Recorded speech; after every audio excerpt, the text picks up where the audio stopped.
সকাল থেকেই ঢাকা বিমানবন্দরে ভিড় জমতে থাকে ছাত্র জনতার। বিমানবন্দরের আশপাশে নেওয়া হয় কড়া নিরাপত্তা। শ্রাবণের গুঁড়ি গুঁড়ি বৃষ্টি মাথায় নিয়ে ঘন্টার পর ঘন্টা সাধারণ মানুষ দাঁড়িয়েছিলেন নোবেলজয়ী প্রফেসর মোহাম্মদ ইউনূসকে বরণ করে নিতে। তিন বাহিনীর প্রধান, বৈষম্য বিরোধী ছাত্র আন্দোলনের সমন্বয়করা, আসিফ নজরুল সহ অনেকেই এসেছিলেন অন্তর্বর্তীকালীন সরকারের প্রধান উপদেষ্টাকে বরণ করতে।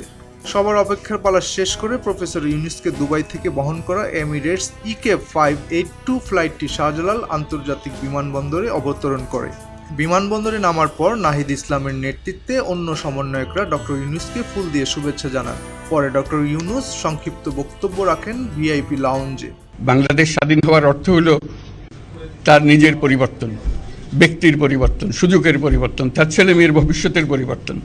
এটা যেন প্রত্যেকে বুঝে নেয় এবং আজকের তরুণ সমাজকে বোঝানো যে এই দেশ এটা তোমাদের হাতে, তোমরা এটাকে তোমাদের মনের মতো করে গড়ে তুলবে। তোমরা যেভাবে স্বাধীন করতে পেরেছো, তোমরা এটাকে তোমাদের মনের মতো করে গড়তেও পারবে এবং তোমাদের দেখে সারা দুনিয়া শিখবে কিভাবে একটা দেশ, একটা তরুণ সমাজ গ্রহণ করতে পারে এবং তাকে পাল্টে ফেলতে পারে। তাদেরকে আমি বারে বারে এমনি উপদেশ দিই যে পুরনোদের বাদ দাও, তাদের এই পুরনো চিন্তা দিয়ে এটার মুক্তি আমাদের হবে না করি। সারা দুনিয়ার মধ্যে এটা হবে না। এটা শুধু বাংলাদেশের কথা না, সারা দুনিয়াকে জুড়ে কথা বলছি।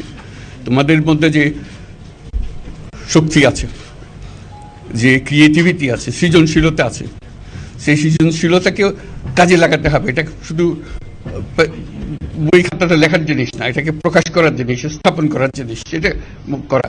এটা আমরা এই আজকে আমাদের পুরো কাজটা হলো, দায়িত্বটা হলো তারা যেটা অর্জন করে নিয়ে এসছে, এখন তাদেরকে দিয়ে এটাকে করিয়ে দেওয়া, আমাদের সমস্ত কাঠামোগুলো পরিষ্কার করে দেওয়া।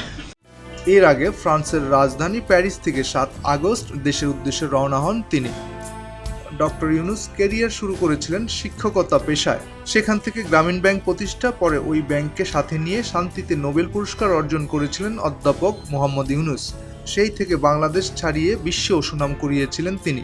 সাম্প্রতিক সময়ে বৈষম্য বিরোধী ছাত্র আন্দোলনে উত্তাল ছিল পুরো দেশ। শিক্ষার্থীদের এই আন্দোলনের তোপের মুখে 5 আগস্ট দেশ থেকে পালিয়ে যান শেখ হাসিনা। তার বিদায়ে আওয়ামী লীগ সরকারের পতন হয়। এতে করে দেশে রাজনৈতিক সংকট তৈরি হলে ছাত্রদের দাবির মুখে ডক্টর ইউনূসকে অন্তর্বর্তীকালীন সরকারের প্রদান করা হয়। আজ রাত 8:30টার দিকে বঙ্গভবনে শপথ নেওয়ার কথা রয়েছে ডক্টর ইউনূস ও তার সরকারের অন্য সদস্যদের। এলো খবরের কাগজ, নিখাত, নির্ভীক, নিরপেক্ষ।